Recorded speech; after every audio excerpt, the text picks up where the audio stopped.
Andy Borkowski from VGS here again to showcase more Ubisoft goodies. I was able to look at Assassin's Creed Valhalla for a couple hours this week, and now I want to talk about Watch Dogs Legion, which I got to play for a couple hours this week as well.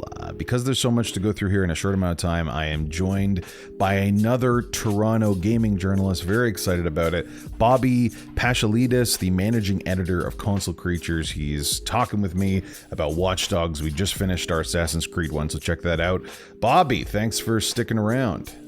Yeah, thanks for having me again. So I'm excited to talk about these games. Yeah, these games, it is exciting, but it is a little, we gotta obviously eat our vegetables too. So the most important thing with all of this is to know that right now Ubisoft is embroiled in a pretty severe scandal of allegations of sexual assault and sexual harassment that stretches throughout the corporate structure in Europe, in America, and even right here in Canada, if not particularly. So as you're watching all of this cool Ubisoft stuff that they're showcasing, remember that this is happening right now. They are doing something to affect change, but be aware, because it is important, and I don't think it's a good idea just to experience these games and not consider the world in which they live. Watch Dogs Legion, in particular, is a game that I think you have to consider the outside political structure to be able to have any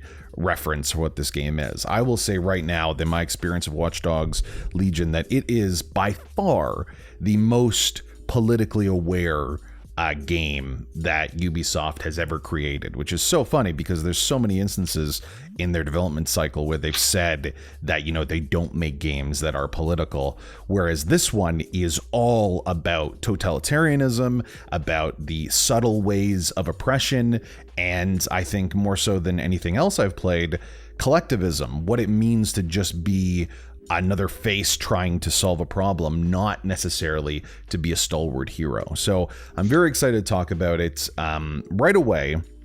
These are the things you're not going to be able to see because we weren't able to showcase them, but we're dropped in the game in what I think, Bobby, was maybe the actual beginning of the game. It kind of felt that way. That's what it sounded. That's what they told us it was. Yeah. It was the opening. It was like a prologue of what led to the events of Watch Dogs Legion. Yeah, so that is just a breath of fresh air, and I really think maybe Valhalla should have done something like that, because I think it really would have helped us. In Legion, you're playing as this Dalton MI5 super spy. He's attempting to stop what would be considered false flag bombings by this shadowy military organization that's trying to incriminate DedSec, make it look like they did it. Ultimately, you're playing as him. He fails, and as a result, London, Britain, and what we assume the world gets under this more ultra-nationalistic militarism. They're wrapped in fear. A new organization, Albion, their mercenary arm, becomes the new police, and it creates kind of a fail state, along with more technocratic solutions that are kind of slowly eroding everyone's civil liberties. It has a very traditional opening, but when we actually play, we are just a Southie Cockney construction worker. That's basically a no one. And for me, who's still a member of DedSec, but for me, I thought that was a real breath of fresh air. It's almost a little bit disruptive at first because you're expected to have a connection to this character, but playing as literally anyone that you can find and recruiting them and switching out, which is the chief conceit of this game, I think for me was brilliant. Like I really, really enjoyed it. What about you? I think it's a first for any developer to kind of just leap before seeing where they're going to land, right? This is a really big step up from Watch Dogs 1 and 2. And it proves that you don't need to have one person leading the story. It could be anybody. And I think it's a bold step for the series, which is never... Let's put it this way. Watch Dogs has always been about hacking and these spy governments and all this. Yeah. And for the first time, it's not just someone who's been wronged. It could be your grandmother, your grandfather, your niece, your nephew. It could be anybody in the world who's been wronged now. Yeah. And there's no predetermined path for how we got there. It's just like, hey, they're wronging us. Do you want to help us stop them? And that's one of the coolest things about a story like this. Because like you said, you don't need to have a hero pushing the story, but so many traditional video game narratives are constructed this way.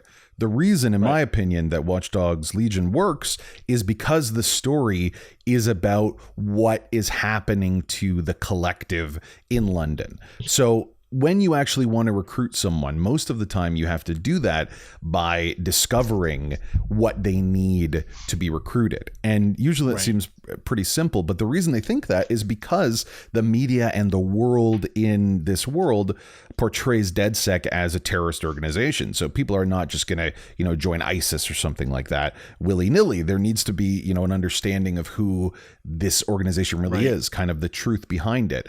And that adds a level of complexity to it that I liked, because not only can you do this with, anarchistic people screaming on the streets, but Albion mercenary crews that are part of the problem, but still identify themselves as people that are being hurt by this system. And I think that's a really, really smart way to make this game connect with the centralized themes of like oppression and collectivism. But as a player, at least from the beginning, it does feel very strange, doesn't it? To be playing as kind of like a nameless character. In terms of actual specifics of how it plays, it does kind of feel like you're almost dropped into like GTA Online or something like that, at least a little bit. That's exactly what it feels like. Yeah. And I think the main character is London in this game. It's not an individual. So like we're playing as the inhabitants of London, and we're dealing with all the problems together, which is really cool. So coming back to the point you're just saying, the characters there's nothing really distinct about them. They all kind of just blend together, which I don't necessarily mind. It's the fact that you can just be anyone, pick and play. It's really pick and play. You can pick who you want to play as and go. There are some. Sorry, go ahead. Yeah, so like that's something you see in online games like Red Dead Online, Grand Theft Auto Online. You have just a playground this time, and there's not a lot of rules that you have to worry about these days in this game. Mm-hmm. And that is really interesting because, like you said, they do have the ability to play as anyone, but there are some distinctions. So if you play as a construction worker, you'll get access to what I really love, like the cargo drone that you can stand on and fly across London to get. That was easily my favorite thing. Oh yeah, easily. Or if you're playing as a hacker, like especially early on, I found myself having to switch to the hacker once I've used the flying drone to get to a new place so that I can hack more efficiently. Because just like the other games, I found that I like to play Legion very much as a hacker sitting behind, just navigating the world through the traps and through the infrastructure of oppression that's already been in place there. But using different characters at different times that work seamlessly adds such a level of collectivism that makes you really see a challenge more like a puzzle you can break. And that's what I think a lot of people really love about games. In terms of the distinctions between the characters, I did find out that your characters mostly can use almost any particular tech, I guess, feature that you've discovered or upgraded to. So you can still be a construction worker that has, an electric shotgun and like a spider drone and things like that. So the only things you miss out on are specific to those classes. And I thought that was a really clever way to make it so you never feel too bad about shifting between characters who are all voiced by like various different actors, feel different but not distinct, which kind of build this idea of a mass. And it's weird. I was playing this game and it made me feel like I was in Lord of the Rings Shadow of Mordor. Like I was trying to collect different sorts of people to do different sorts of things. And it's just a very, very strange but very addictive mechanic that I wish was in more games. Like I can't, even just this on itself, I can't speak more strongly about how much I enjoyed this one mechanic, and I really didn't think that I would. And the thing about this mechanic is that now that Ubisoft's got it in place, they can implement another series. So Assassin's Creed would be perfect for this. You could build your own brotherhood through the system. But circling back to Legion, the only issue I had with the system was sometimes the voices did not fit the person that was speaking. Oh, really? So there was, Okay. for me, it was really off-putting. I recruited a construction worker named Bill Lee, and he was Chinese, but his accent did not, like, it didn't fit his, like, the tone of his voice. It just didn't fit his body frame. Not like, it just didn't fit for me. A little disassociation there. Then. Yeah, it was very. And then I had a super spy named Gus, and he had like a very Hackney accent that just didn't fit his personality. Yeah, he was very cocky, but it was a Hackney accent. These little things that they can improve on, but if they fix that for launch, they have a winning system on their hands with the play as anyone. Yeah, and I basically we're talking more about this one feature because that is the prime mover of this game, but everything else that if you liked in the other games is still there, of the same sort of way you navigate the world, the same sort of complicity of technology in the world where it's everywhere and you can use it to explore and cause death and havoc. There's so many times in this game where I was going in one direction but got pulled into another one to try to figure out this little puzzle until eventually I was able to reroute a prison ship that was sending people to the seneschals to be re-educated. So like some of the most politically overt statements you could ever have in these sorts of games that you can change right away. And for someone that cares about these issues, it is very, I'm trepidatious, but I am excited that at least they're willing to address it, because then on the other hand, I don't know if you had this in your playthrough, but you also worked with the UK version of the CIA, that he was actually, one of the good CIA guys. And for anyone that's a little bit familiar with like world events, this is not a good CIA guy. Like I'm worried that there could be a sympathy here for a type of politics that might not work. And sticking with that, there's very little intersectionality about any of this. Like all of these issues are just about food, poverty, and liberty to be able to access what you want. It has nothing to do with race. It has nothing to do, what we saw at least, with sexual identity. It has nothing to do with the intersectionality of both of those, with being poor and stuck in without social liberty. So it's almost impossible to do any of these things right. But I'm worried that they're maybe taking on something that, as much as they have good intentions, they wouldn't do with the type of, I don't know, sensitivity, or not even sensitivity, just the brains to do it the right way. I agree with you on that. I just don't think they're doing the right thing, but they're not respecting the situation. Mm-hmm. Yeah. So like they're taking it and they're spinning it for their purpose, but they don't understand what could actually happen if they do it wrong. Yeah, and that is a big concern. That's the Ubisoft way, to be honest with you. I mean, like they get over their heads, but they're well intentioned in their games. Like that's the thing with them. Like they like to develop these games that kind of push the envelope, but they don't understand why they're doing it.